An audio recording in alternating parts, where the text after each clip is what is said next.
Come in. Welcome. I'm E.G. Marshall.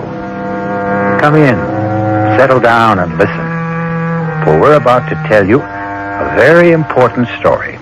Have you ever looked at your children and wondered, what in the world are they thinking? What goes on in those tiny minds? You don't know, do you? Admit it, you haven't the faintest idea.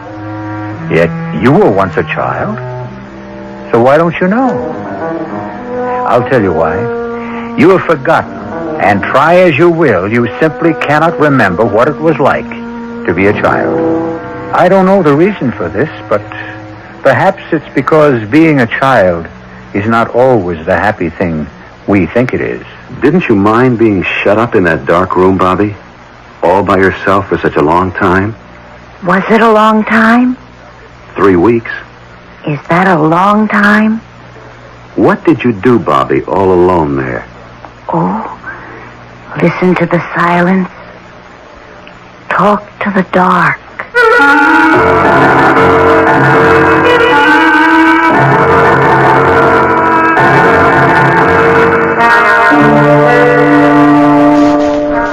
Our mystery drama, The Secret Life of Bobby Deland, was written especially for the Mystery Theater by Elspeth Eric and stars Michael Tolan.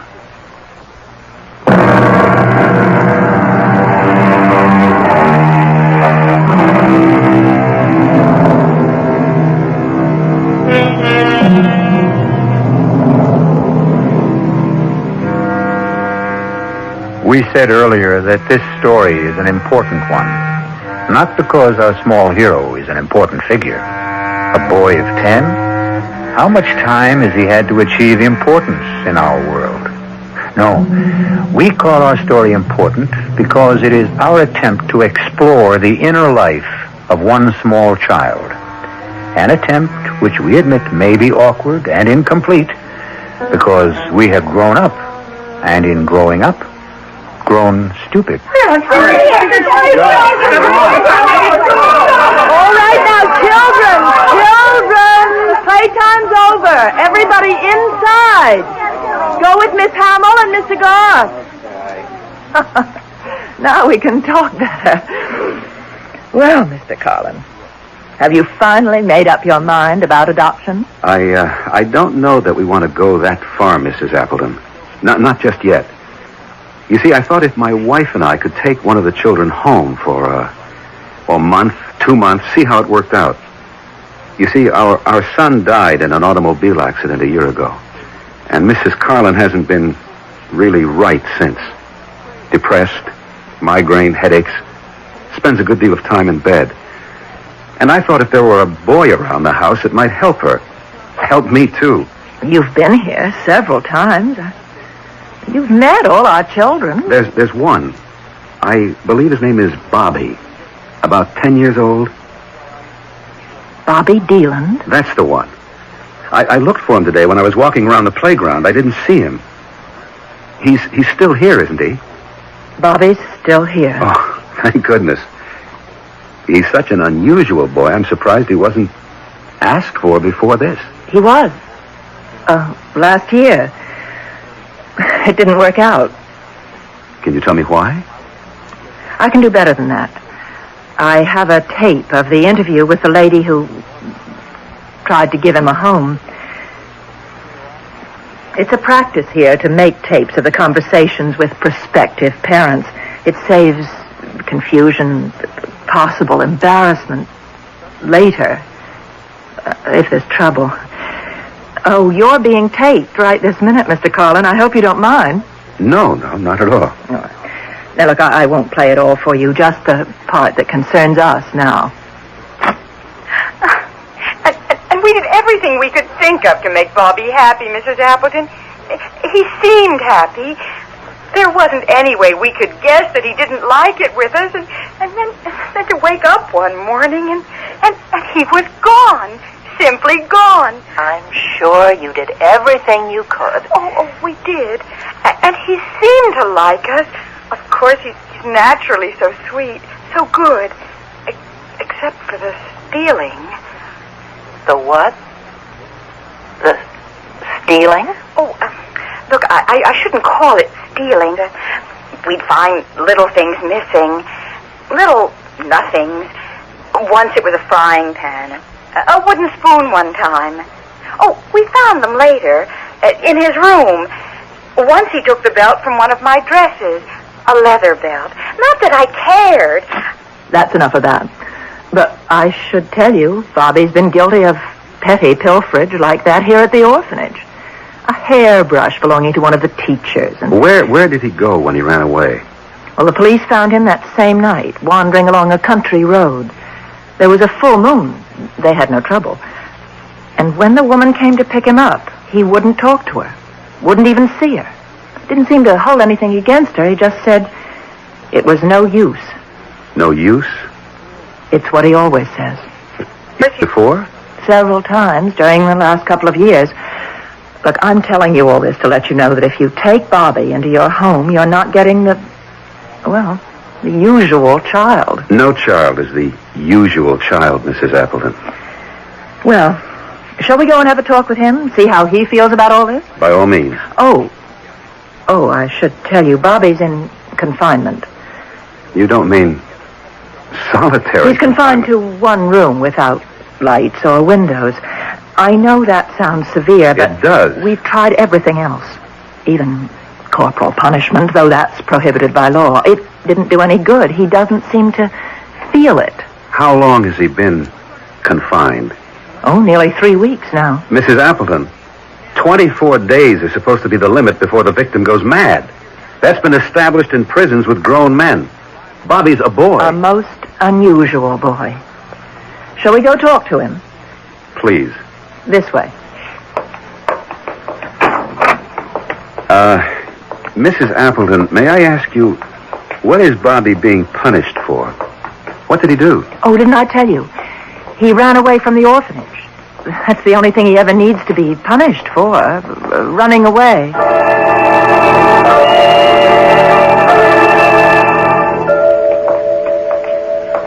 Mrs. Appleton, when Bobby ran away from here, was it at night? Middle of the night, as near as we could tell. Oh, here we are. Was there a full moon that night? I don't recall. Does it matter? It might. Oh, here's my key. Bobby? It's Mrs. Appleton, Bobby. Yes, Mrs. Appleton. He's all right. You can come out now, Bobby. The door's open. Can you see? Yes, I can see Mrs. Appleton. Does the light bother your eyes? Not very much. You remember Mr. Carlin, Bobby. It's nice to see you. I'm very well, Bobby, thank you. I'm going back to the office now, and you two can have a nice talk. Thank you. You can join me there later, Mr. Carlin. Well, Bobby, I'm pleased you remember me. Didn't you mind being shut up in that dark room all by yourself for such a long time? Was it a long time? 3 weeks. Is that a long time? What did you do all alone in there? Oh, I listened to the silence. Talked to the dark. I see. Would you like to come and stay with me and my wife for a while? See if you'll like it. We have a big house. A very big house? Well, pretty big. With servants? We have servants, yes. And beautiful gardens and a big green lawn? Well, does it matter if it's a big house with a lawn? A big white house? And servants, does that matter? I don't know. I thought it did. I could sort of see it. Well, what do you say? Would you like to visit with us for a while? I think I would. There's a good school nearby if you'd like to go. I'm tired of memorizing things. Well, whatever you say. Now, why don't you go pack some clothes, and I'll go see Mrs. Appleton in her office and make the arrangements.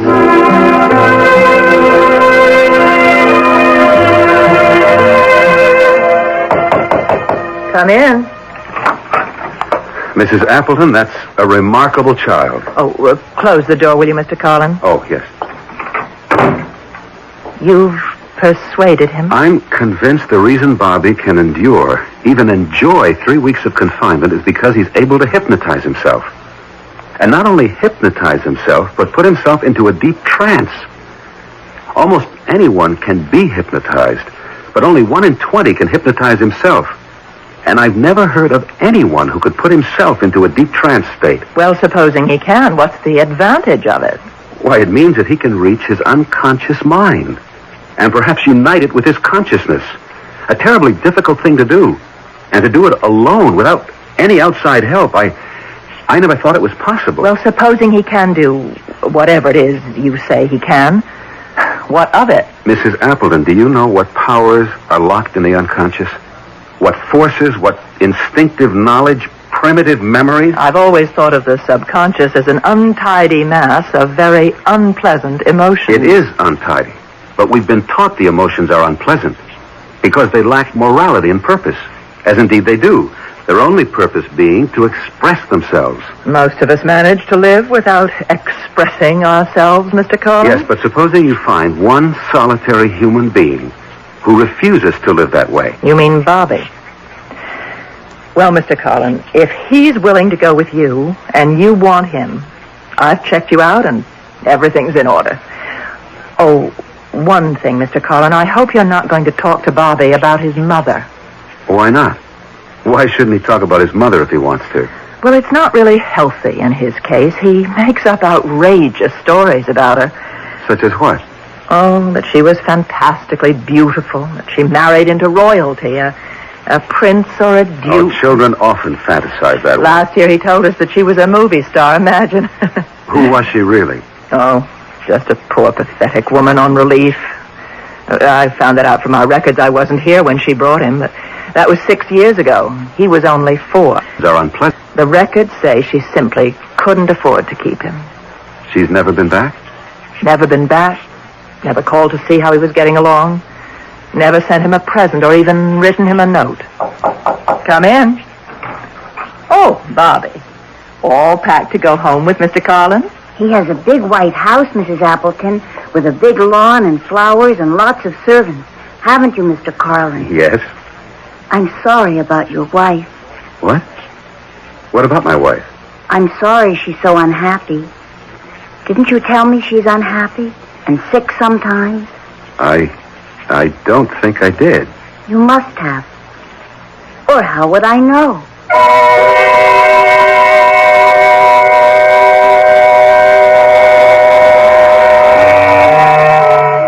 Do we really know only what we've been told, or what we've read, or heard?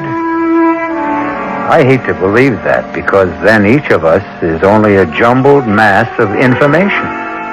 And very often, we go about spreading this jumbled information for others to pick up and repeat.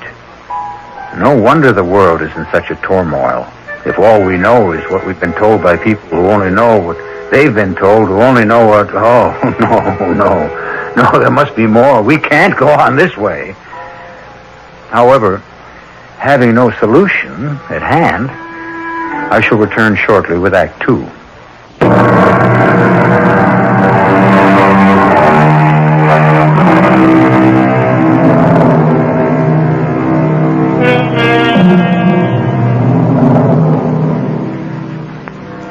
When one adopts a boy 10 years old, it is not only the 10-year-old boy who has been taken into the new home, it is also the boy who was once 9, once 8, once 7, and so on, clear back to the day an infant was born. And these early years are unknown, utterly unknown to the new parents. Just how unknown they are to the child is the subject of our story. We're almost there, Bobby. I know. You know? Well, I figured. You mean you felt it, that we were almost there? Something like that, I guess. Mental telepathy, maybe? What's that? Well, thought transference. I was thinking to myself, we're almost home, and the thought transferred itself to your mind. Is that what happened? I wasn't thinking about anything at all. It's when we're not thinking about anything at all that the thoughts of other people enter our minds. I'd like to think about that. Well? I think that's very true what you said, Mr. Carlin. It's when you're not thinking about anything at all. That's when the good things happen. What good things, Bobby? Oh, all the good things. Mr. Carlin, you should have turned right there. No, that's Birch Tree Road. We live on a You street... should have turned there. Go back. Hey, Bobby, take it easy. Go back. Bobby, I know where I live, and I know how to get there. Your telepathy wasn't in good working order that time. Now, here is where we turn. To the left. We go about a quarter of a mile up this road, and then we're there. It's pretty. Is it what you expected? Kind of.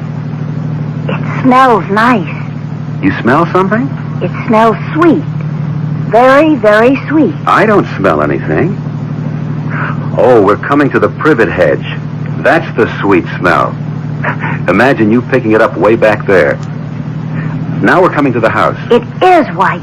I told you it was. And there's a lawn in front with flowers. I told you there would be. Well, here we are. But it's not a very big house. It has 16 rooms. And where are all the servants?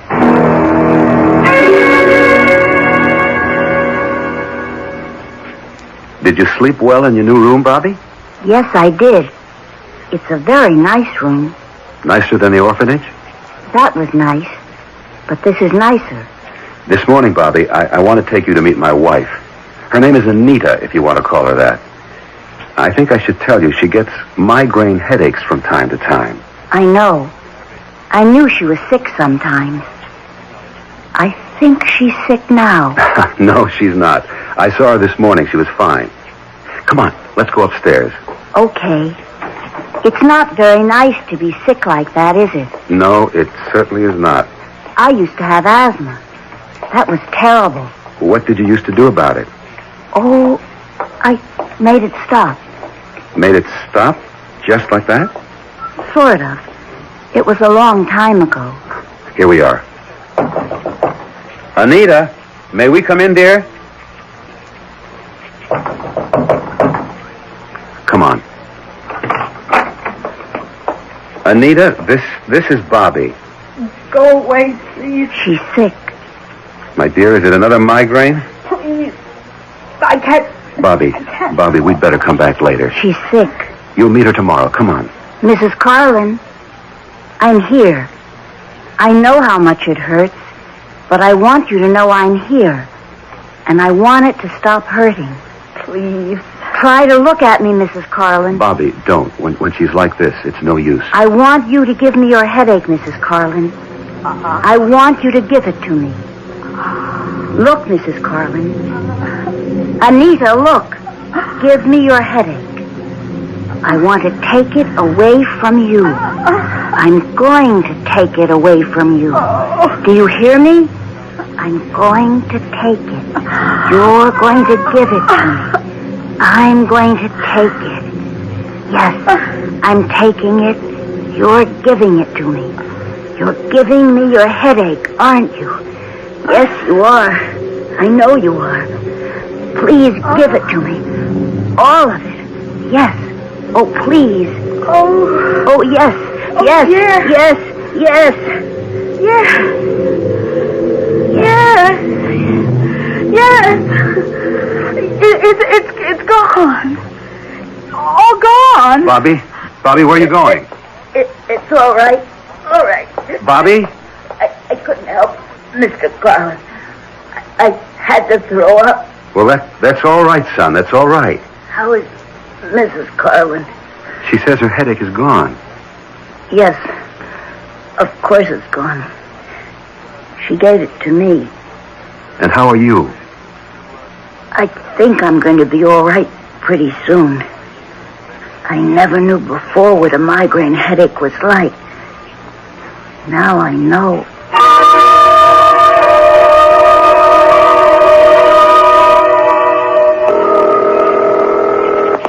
Mrs. Appleton speaking. This is George Carlin, Mrs. Appleton. I've got great news for you. Everything's working out? 3 weeks now, and everything's going wonderfully. He seems very happy here, and heaven knows he's made us happy. My wife hasn't had another headache since that time I wrote you about when Bobby cured her. You think he really did? Well, he did something to Mrs. Carlin. Perhaps he hypnotized her, I don't know. But her headache stopped. I was there. I saw it happen. Well, I have to take your word for it, Mr. Carlin. Has he stolen anything that you know of? No, I don't think so. Well, you'd better check. There's a belt of mine missing, but I'm sure I must have mislaid it. Look in his room. No, I wouldn't dream of doing that. The boy is happy here, and we're happy having him here. Has he talked about his mother? No, he hasn't mentioned her. Well, my advice is to keep it that way. I don't think I agree with that, Mrs. Appleton. You know what I told you. All you'll get from him is a lot of wild fantasy. At this point, I feel I'd like to hear anything Bobby cares to tell me. Well, if you don't want to take my advice... No, it's not that, Mrs. Appleton. It's that for the time being, I'd sort of like to follow my own instincts. You understand? I suppose so. I'll keep in touch with you. Please do, and good luck to you. Thank you.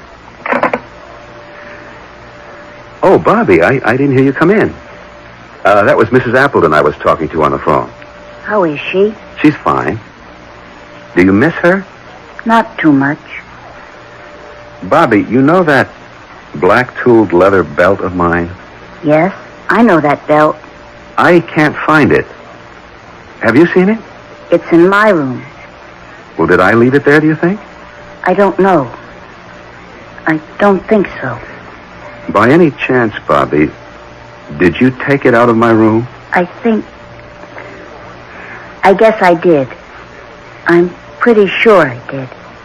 You want me to go get it? Oh, you can have it if you really want it. Only I'd rather you'd ask me instead of just taking it. But I don't want it. No? It's too big for me. Why would I want it? I don't know. I just saw it, and it reminded me of something. Reminded you of what? I was going to give it back to you. I didn't mean to keep it. I didn't even want it. All right now. It's all right. Just put it back in my room when you get a chance, will you? I'll put it right back now. No, in the morning will be all right. Bobby, do you ever feel you want to talk to me about your mother? My mother? Do you remember her at all? I know you were only 4 when she left you at the orphanage. She was very, very beautiful. What else? I'm not supposed to talk about my mother. Well, don't you want to? Not now, Mr. Carlin. All right. But if you ever want to, I'm here, you know. I know.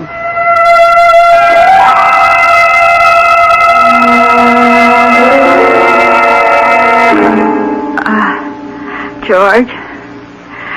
George? Hmm? Oh, what are you doing up? Can't you sleep? Not for hours. Oh, the moon is so bright. I don't wonder. No, it's not just the moon. I was thinking about Bobby. Oh, funny. I was thinking about him, too. I talked to Mrs. Appleton this afternoon. She asked me, did Bobby ever talk about his mother? He never does. That's what I told her. And she said, fine, keep it that way. But I said I didn't agree, that I thought he should talk about whatever he felt like talking about. Oh, you're absolutely right. Bobby came into the room about that time, and I brought up the subject of his mother. And all he'd say was, she was very, very, very beautiful. That's all? I tried to get him to go on, but he just clammed up, said I'm not supposed to talk about her. Mrs. Appleton probably told him not to. She has a point in a way. She says Bobby makes up wild stories about his mother, whom he hasn't seen or even heard from in 6 years. You mean since he was 4? That's right. But he tells people, or used to, that she had dozens of admirers, finally married some title gen, became a movie star. Oh, George. Our children often do that. Another thing, Mrs. Appleton asked me if Bobby had snitched anything. And I told her about my black tooled leather belt.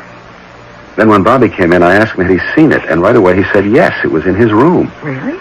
I asked him if he'd taken it, and he said he guessed he must have. Did I want it back? It was too big for him anyway. Oh, isn't that peculiar?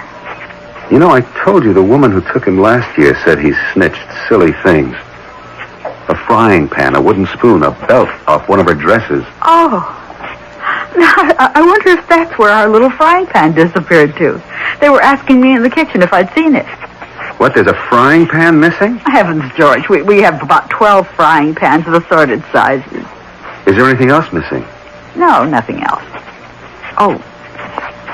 Well, unless you want to say one of my shoes is missing. one of your shoes.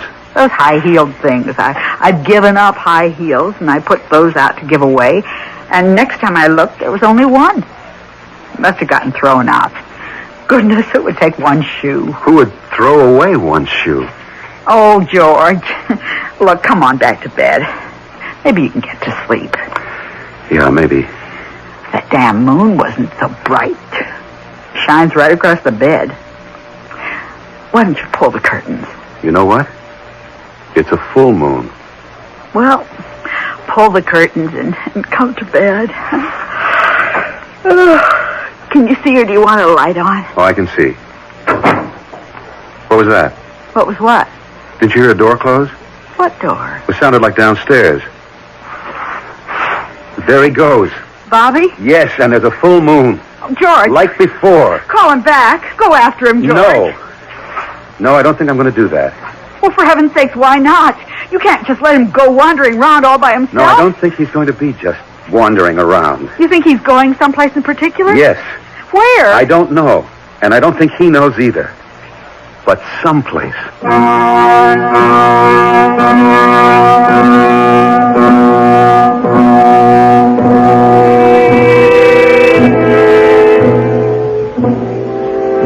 As we are all going someplace. We don't know where, and there is no one who knows to tell us where. Yet very deep in our minds, or our hearts, or our tormented souls, we know we are going someplace. We can't see ahead, and it does no good to look back. We can only trudge on down the road to someplace. I'll be back shortly with Act 3.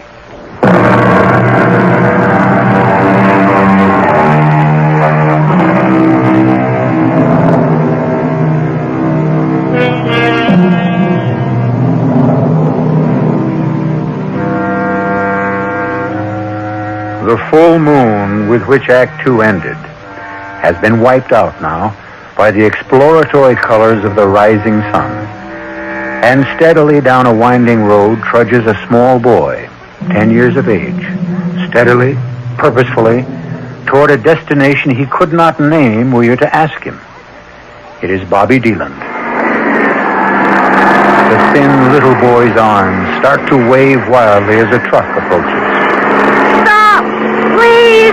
Please stop! What's up, kid? Could you give me a lift? How far are you going? I don't know exactly. Down the road a ways. Come on, get in. Here, let me give you a hand. That's a pretty big step up. I can do it. What you doing out at this hour? It's hardly daylight. I have to go see somebody. You expected? Yes, I'm expected. I didn't say when, though. Going to see your folks? My mother. Oh, your mother. Then I guess you know where she's at. Somewhere along this road. No number? No name? Like on a mailbox? I'll know when we get there. You've been there before, I guess. It's a great big white house with a big green lawn and flowers. I think I know the place you mean. And lots of servants. Yeah. There it is. There it is. See? Right there. Stop. I want to get out. Stop the truck. I'll stop. And then don't jump. Hold on. I'm stopping. Now, wait a second, kid. Thanks. Thanks a lot. Hey! You hadn't ought to go in there. Hey, you know what you're doing? You hadn't ought to... Oh, what?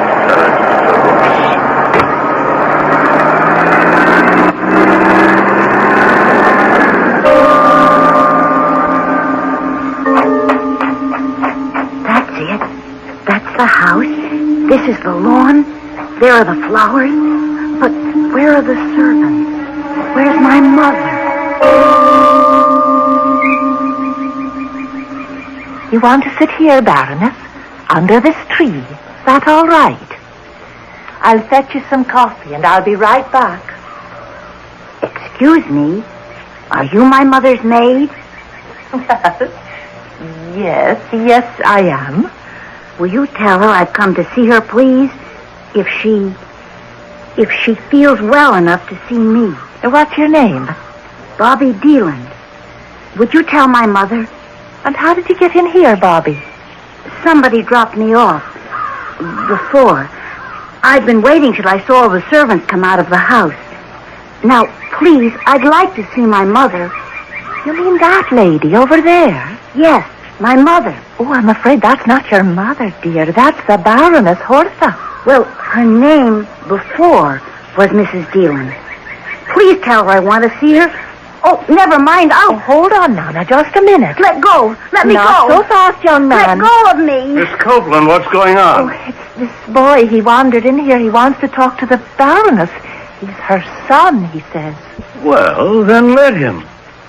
Should I, Doctor? Why not? He may succeed where we failed. Go ahead, my boy. Thank you. Hello, Mother. I'm here.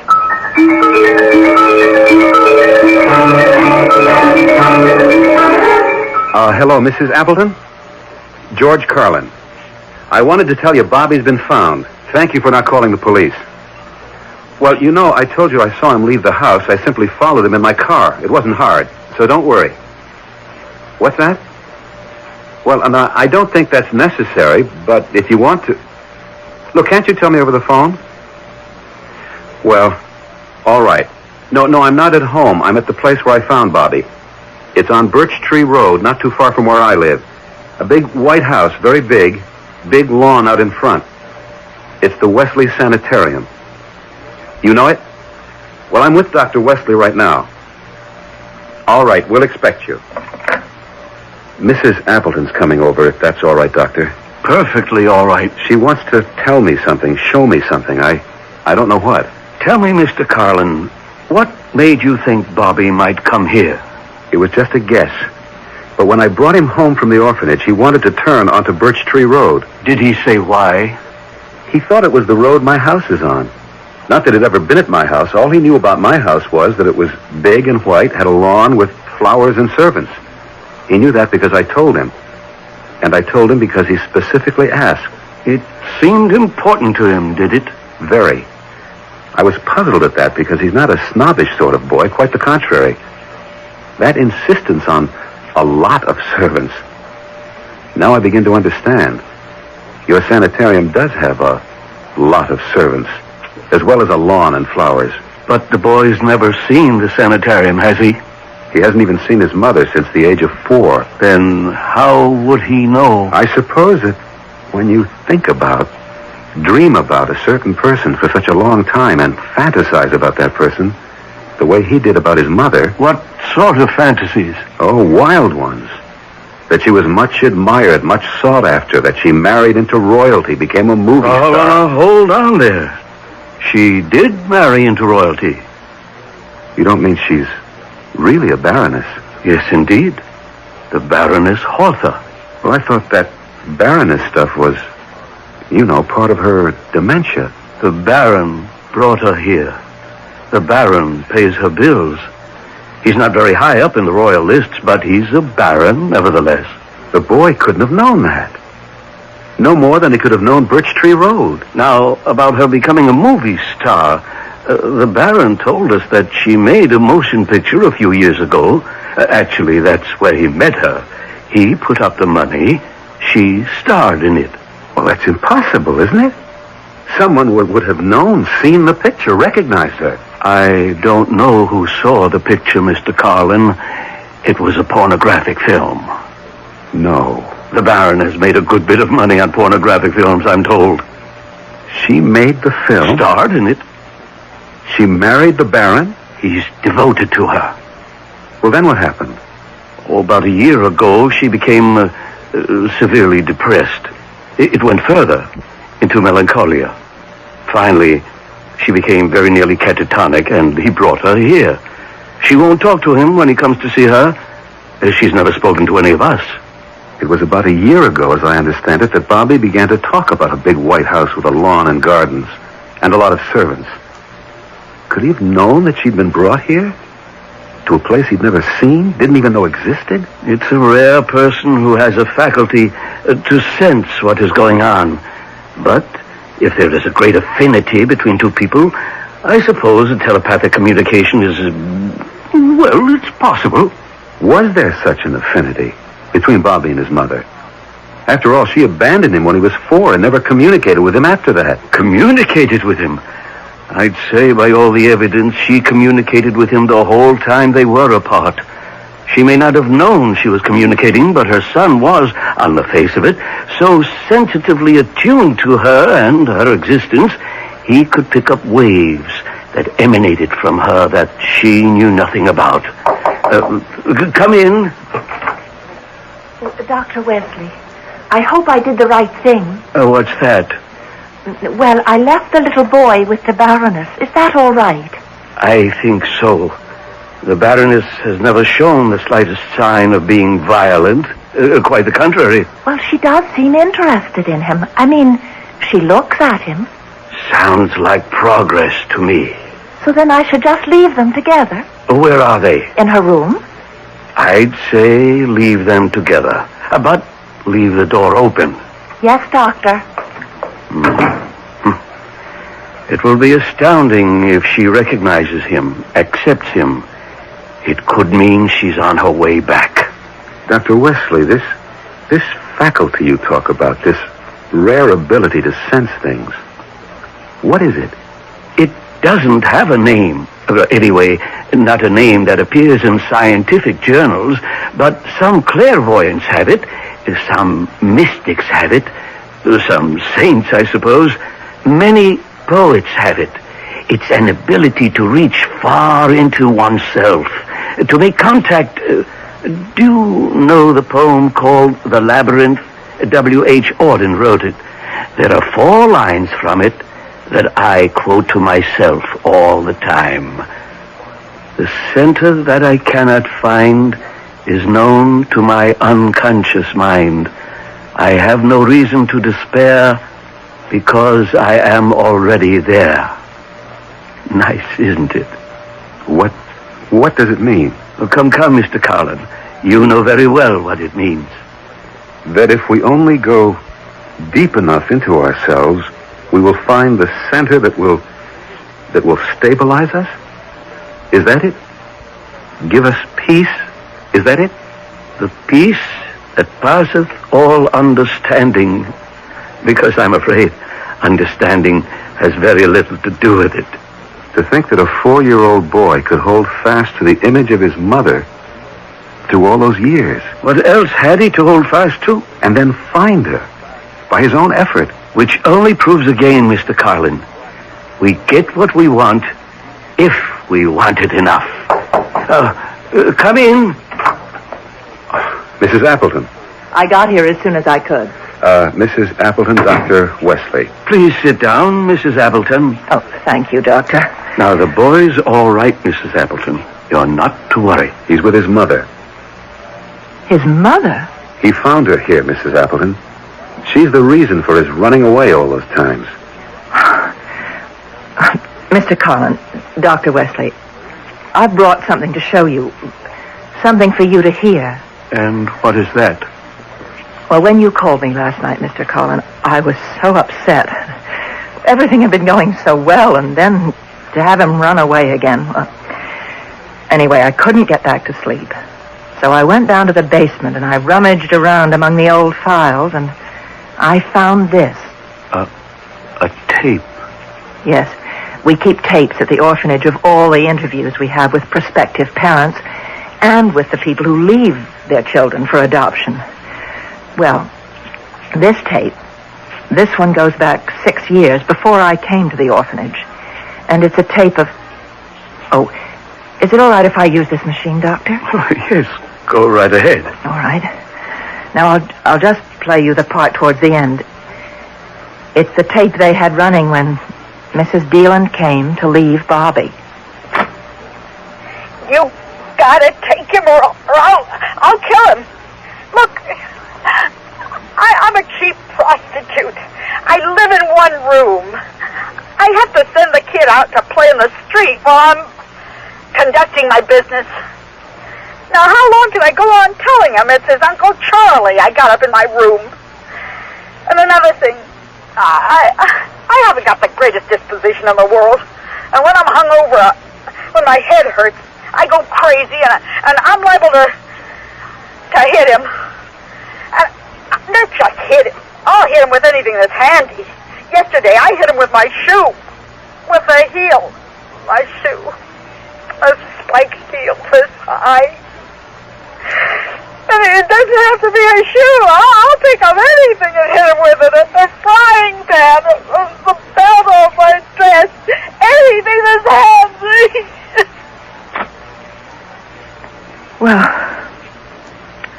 I wanted you to hear that, Mr. Carlin, because you said that Bobby had taken a belt at your house, and the woman last year said he took a frying pan.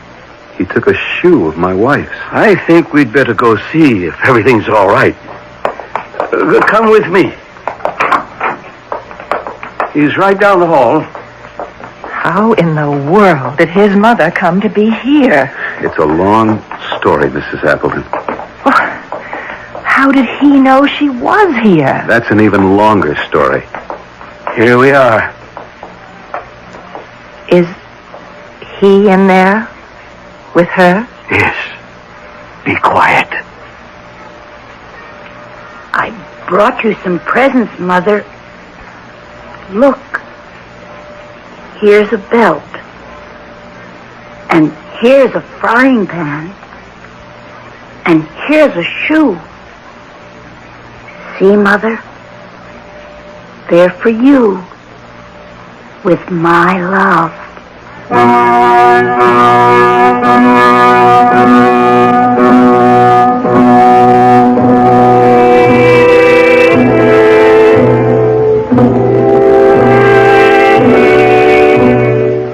Mothers of the world, rejoice, for you are loved.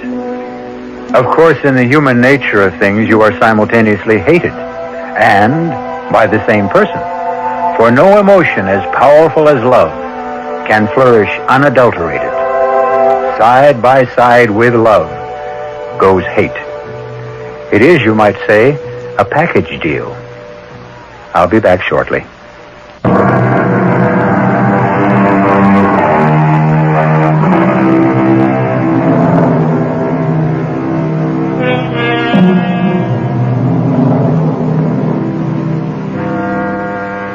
Isn't our real life lived within ourselves?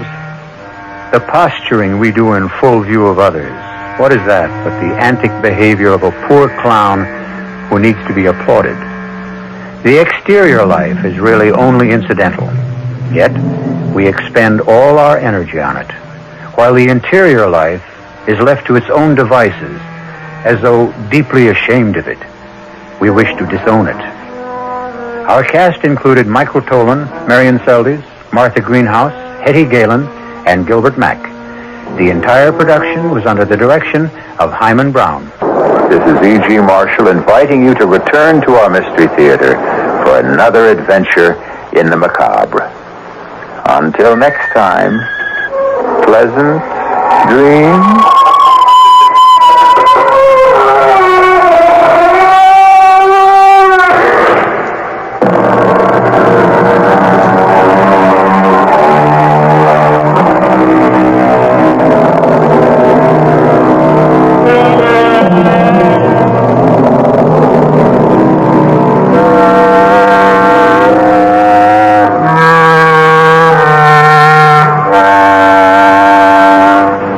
Bye.